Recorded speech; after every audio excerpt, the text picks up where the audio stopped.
Here we go again on another episode of the Maverick Makers podcast. It's always exciting to speak to another like-minded media professional. I am thrilled to welcome Julia Suppa to the show today. She is an award-winning multi-platform media professional, producer, and consultant with over 20 years of experience in the media industry.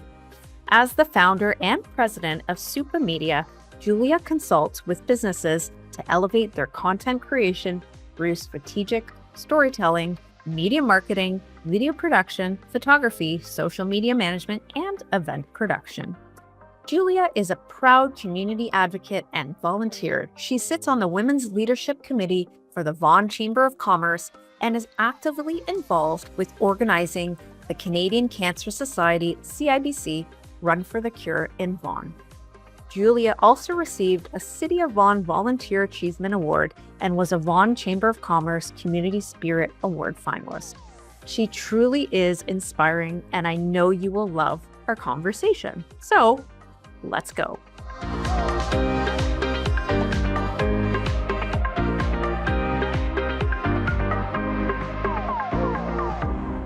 Welcome back to another episode of the Maverick Makers podcast. I am so excited to welcome Julia Suppa to the show. She is a producer and communications consultant, and I have been tracking Julia's career for some time now, and it's been amazing. It's so nice to speak to a fellow content creator. She has so much insight to offer. So welcome, Julia, to the show. Thank you so much, Michelle. Thanks for having me. I'm really excited. Of course. And I hear this is your first podcast. Can you believe it? This is my first podcast. Thank you. Yeah, of course. I am quite shocked because you're so great on camera. So I am very honored. So thank you. And I can't wait to take this wild ride with you. All right, let's do it. Hit me up. Let's do it. Here we go. So first question that I always ask my guests is, are there any mavericks that have been in your life that have inspired you? Yes, too many to mention, actually. Everyone from my mom, of course, to my first boss when I was 15 years old. She owned the dance studio that I danced at, and she was my first boss. I worked at the studio. And little did I know, 30 years later, that I would be a woman business owner. So my boss at Rogers TV was definitely a maverick. Women everywhere, for sure. Amazing. And I love the women perspective. And why is that so important for you to highlight that as a woman? So I think it's kind of been woven into my DNA. My mom is a boomer, and she paid for her own university in the 70s. And at a time when women weren't going to university. And she had to really fight to go to school. And I remember as a young girl, she said to me, you can do whatever you want, and you're going to go to school because you need to, and because you have the opportunity to, and we're going to provide that for you. So I knew early on that girls could do anything. And now here I am. I'm a mom of two girls. I have two young daughters, and I'm continuing that path. I never knew that business was in my trajectory after I went to school and got a job and then started a business. But why is it not? Of course it can be. Yeah, I love this. And I love your mom, and what beautiful and supportive advice. And we all do need that, because I think sometimes as women, we don't realize that we, one, have the potential, and two, can do anything. So Absolutely. fabulous. I love it. So let's talk about your Maverick journey. Let's talk about where you started, where you are today. We were just talking before we hit the record button that I used to watch you on York Region Living and then York Region Dining, about all, the great places and happenings in York Region. So it's really exciting. So let's talk about that. Absolutely. So I am from York Region. I still live in Vaughan. After I went to university, I have a Bachelor of Journalism, which some people are surprised to learn. So I always say I'm a journalist turned entrepreneur. From journalism school, I got a few different jobs. I worked for the CBC as well as for a magazine for a few years. So I have experience in different realms of journalism. And then I got a job at Rogers which was the community cable channel. And started as a volunteer actually while I was in university, worked my way through part time and freelance work, and then eventually hired full time. And I worked there for over 10 years, producing shows and hosting shows such as York Region Living, York Region Dining, and In the Know, which was an expert live talk show every week. And those jobs taught me so much about media, so much about storytelling, but also about my community. I got to meet hundreds, if not thousands, of people in the community. And because we were community television, we really got a chance to play and be creative. And I worked with volunteers and students and other professionals in the industry. And it taught me so much because I got to try so many different jobs. And it really shaped who I am today. And I do miss that part of my career for sure. In 2017, all of or the majority of the Rogers TV stations in the GTA in Ontario actually were shut down. And so I was left without a job. And it was a sad time. I was 37 years old. I had two young kids. And this was a dream job. Like, I loved it. I got to go to restaurants and interview chefs. And, it's what you see on TikTok and BlogTO and everything. I was doing it 15 years ago. And it was so much fun. And I was getting paid to do it. It was great. And it was all gone in a day. Hmm. And, it took a bit of time. You lick your wounds. I had job offers the next day. And I don't say that to be, to brag, but I really had to take some time and think about what I wanted to do and what I love to do.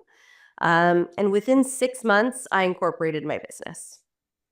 I love it. And let's talk about your business. So, what do you do? So Suppa Media works with businesses and brands of all different sizes. I am a storyteller, unlike just like yourself, Michelle. So I love to learn about people and stories. And when it comes to businesses, I love to learn about what makes the business tick and how we get those messages out to people, whether that's through video, written word, e-newsletters. I become the in-house marketing team, so to speak, but also I still love to host live events. So I'm out in the community, I'm hosting events, I do online hosting as well. Companies will hire me to record a little commercial or an ad, things like that. So there's so many different avenues to the business. I also produce live shows or live events. So if there's a live gala and a reward ceremony, things like that, I will do all the back end. So all the content creation, the script writing, show calling, directing, all of that. So exciting. I love all of this. Amazing. It's fun. Yeah, No 2 days are alike, that's for sure. which is great. Let's talk about sort of debunking some of the myths of the entertainment industry. So, what do you think your biggest sort of eye opener has been, or maybe some things that people think are very glamorous, but behind the scenes they're not? If you can give us a bit of intel on that. Sure. Okay. So I'll start with the second part first. The glamour part of it. Yeah, it can be very glamorous, but it's also very much like an iceberg. So what you see is only the tip. Um, and very few people, often on-air people, are making the most money, and then everyone behind the scenes or underneath that iceberg, they're not, and it's not as glamorous as it seems because I worked in community TV, we did everything, right? So I wasn't just the on-air person. I did all of the calling, the chasing, the paperwork, the admin, all of that. So there is a lot of work involved, and it's definitely not always glamorous when I'm producing a gala, the day of or the day before, we're schlepping around, we're carrying boxes. It's all part of it in our runners and in our tracksuits. And then a few hours later, it's out of the telephone booth and we're off to the races. But it's not always as glamorous as it seems, for sure. There's a lot of work involved, and I think a true professional makes their job look easy. But that doesn't mean it's easy. It doesn't mean that there aren't mounds of papers and scripting and over analyzing and over questioning and rehearsing And, I'm rehearsing questions and answers and scripts in the shower while I'm blow drying my hair, while I'm getting my makeup done or doing my own makeup because I do it all myself. So all of these things, it does or can look easy, but there is still a lot of work involved, um, and energy and effort. Because at the end of a large event, or at the end of a live show or a live taping, you're exhausted because it takes so much out of you. It really is like a full body immersive experience, if that makes sense. 100%. And I love the way you put it as a full body immersive experience. And it absolutely is. And I don't think people realize how grueling a production day is. And you're absolutely right. I want to fall over at the end of the day. But let's also talk about the flip side. Let's talk about that rush of either being in front of the camera or behind us. Talk about the rush to me. It is a rush. It is just this, I'm getting it right now. It's this energy that comes to you where you could be so tired, but there's the ability to turn it on, Mhm. and that you start to feel alive. And whether I'm hosting a live event or I'm talking to someone like you, I'm thinking about, okay, did I get this out right? Am I making sense, Michelle? Is it resonating? If I'm at a live event and there's, audience applause, or you feel the magic, there's magical moments. And it's not just if you're on camera, it's also when I'm producing a video segment or I'm interviewing someone and you hear that sound bite and you're like, yes, that's it. And you know that that one piece is going to make your story or is going to make the video. And then I can start visualizing. I can see how this is all going to play out. I can see the promos. I can read the written word before it's even written, right? It's all of these ideas that come together to create that magical feeling. I love it. What do you think the most important piece of storytelling is? Ooh. Listening, for Mhm. sure. Sometimes, I've had this experience with junior reporters. They write the story before they've gotten to the story, Mhm. which is not a bad idea. In theory, it's good to be planned and prepared and knowing what you want to get. Um, but also just as exciting and often more rewarding when the story flips itself right in front of you. And Mhm. then you're like, no, that's the real story. That's the story we need to tell. So listening to the people you're interviewing, whether it's video, talking, whatever, to feel where this true story is going to come out. I love it. What do you think your biggest Maverick move to date has been? Well, I think incorporating a business with zero business skill was a pretty maverick move. I just did it one day. I said, to hell with this. I want to work for myself. I want to try this. And you know what? If it fails, it fails. Or if I don't like it, because if you don't like it, doesn't mean it fails. But if it's not for me, that's fine. So I think jumping head first and doing a test is okay. And I think we need to give ourselves permission to do that. We can't always go into things knowing that you're going to be 100% successful. And there are still days, this is entrepreneurship for you, where you don't know if the next year is going to be successful and what success means. There's different ways to measure success. It's not always about money. Um, there's a lot of other benefits as well that you can measure your success. So at the end of the day, I'm having fun. And I think that's most important because you have to love what you do. And if you don't love what you do, then you need to change gears. And that might be my next Maverick move. Who knows?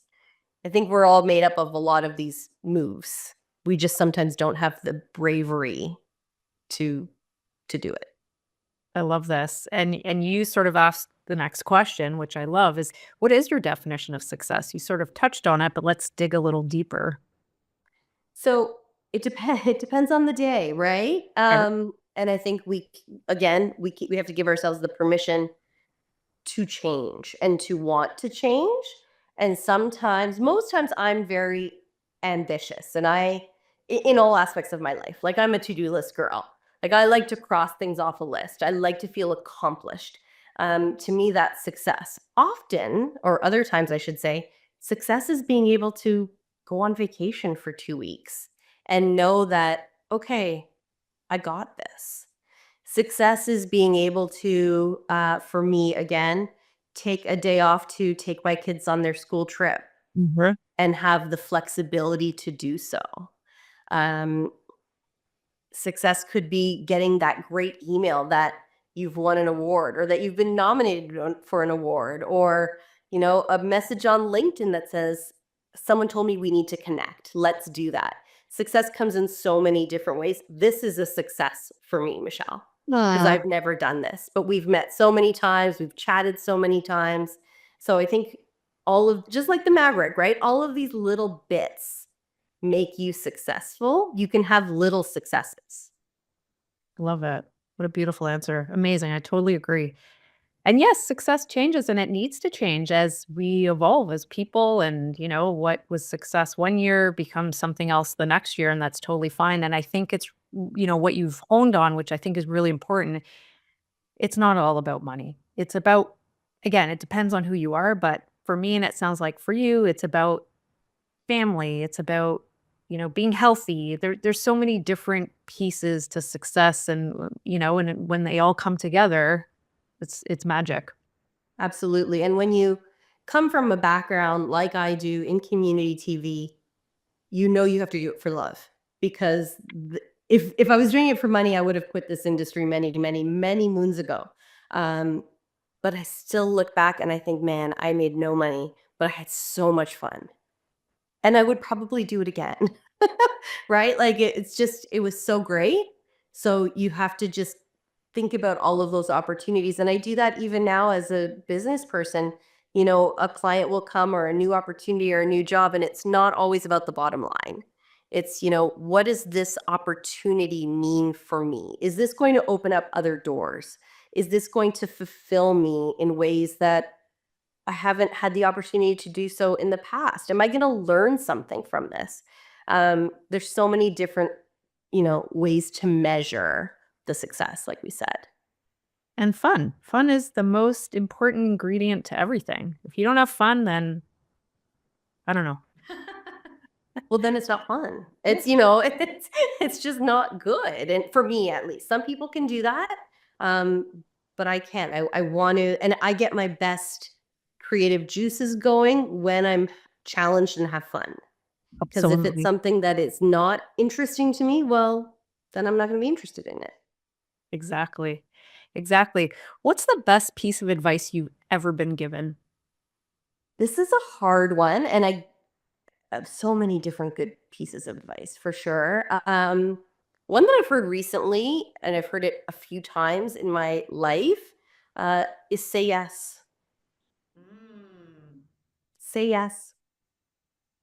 It's kind of like that fake it till you make it. But don't overthink. Don't take yourself too seriously. Ah, Say ex- yes, and then figure it out later. That could be irresponsible sometimes, but it's just that sentiment of, if something is instantly uh, capturing your attention, say yes. I love it. And what about the flip side? Because I've been told you need to learn how to say no. Sure. And I completely agree with that as well. And I think um a lot of, whether it's a relationship, whether it's a client, whether it's an opportunity, a lot of these things, they have expiration dates. Mm. And I think when you've given enough of yourself or your business or whatever, or when you're not feeling appreciated, I think it's absolutely, not I think, I know it's absolutely warranted to say, thank you, but I'll pass.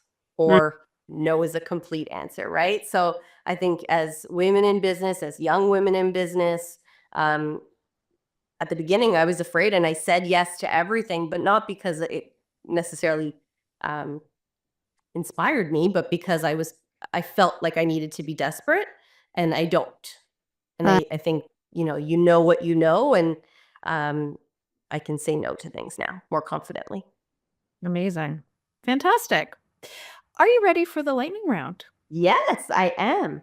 So, whatever comes to the top of your mind, just say. So, they're quick fire questions and we'll see how it goes. Okay. Here we go. Fact or fiction? Another question. That's the question. Well, okay. So this can open up a whole can of worms. So the journalist in me says fact. Okay. Is there another side? Well, there's a politically driven side right now in entertainment, in media. We have to question all facts that are presented to us now. Ah, And always, we have this big technology called AI that is going to be tampering with some facts. So we need to just be aware and hyper vigilant, and we need to question facts. There's nothing wrong with fiction. I love a good fiction movie. I love a good book, but I still love facts. amazing. Lake or ocean? Another hard one: ocean, beach preferred. Agreed. And No. if it's lake, beach preferred. Agreed. Chocolate or vanilla? Chocolate. Good girl. Okay, amazing. Darkness or light? Light.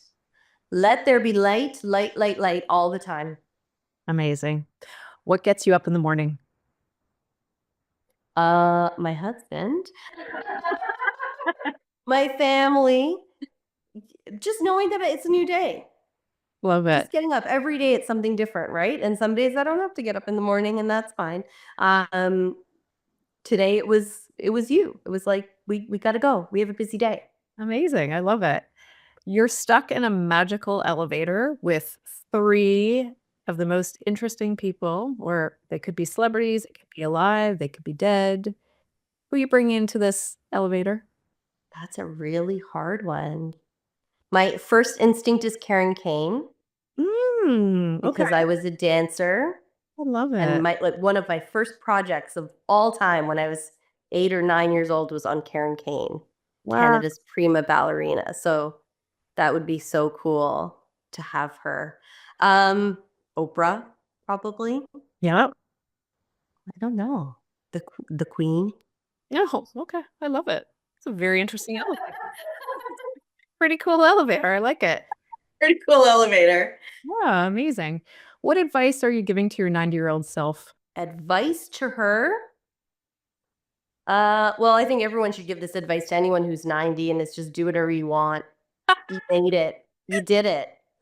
You made it. Yeah, exactly. Right? Like, eat what you want, drink what you want, celebrate. You did it. I think that is actually advice for anyone at any age, really. Yeah. You know, but at 90, it's like just look around. Look around because you had a role in this. Absolutely. I love it. If you're not doing what you're doing right now in terms of career, what are you doing instead? So I think about this when I daydream because I'm a daydreamer. And if I had all the money in the world and I didn't have to worry about, I would be living on a farm or a ranch, and I would be antique shopping and fixing up old furniture. That's one aspect. The other aspect is I would be a florist. I love flowers. Um, you know, meadows, cutting fresh flowers, putting flower arrangements together. And then the last, dream identity is like someone who's like digging for crystals. I find myself watching like hours of crystal videos of like mining in the caves and finding these like huge chunks of amethyst and things like that. And then turning them into beautiful jewelry. So they're all artistic in a way. Beautiful. I love it. How do you want to change the world? I think we all just have to keep doing what we're doing. I Mm, think we have to, as women, we need to get involved. We can't sit back.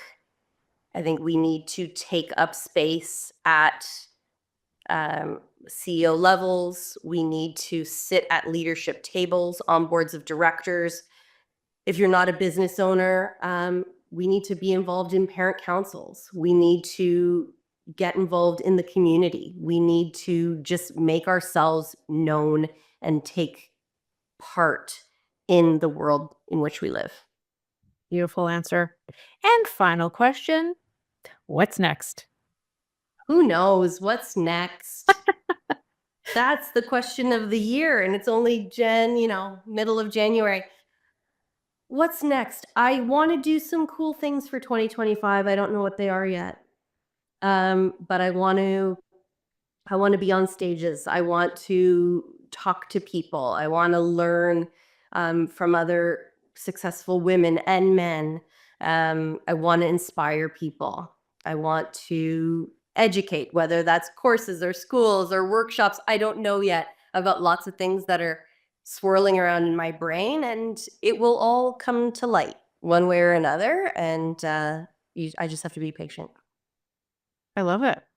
Can't wait to see what happens. This is really exciting. Thank you. Yeah. I'm excited too. Exactly. And that's what life's about, just spontaneity, curiosity, all those things. Thank you so much for being on the show today. I really, really appreciate it. What a great conversation. Thanks, Michelle. Next time I have to interview you because now I want to learn all about you. Can't wait. Thanks again. Thanks, Michelle. The Maverick Makers podcast is sponsored by Maverick Makers Content Creation Collective. We fuel your content pipeline through video, photography, design, and editorial. Let's connect to your audiences and make more sales. Learn more at maverickmakersco.com.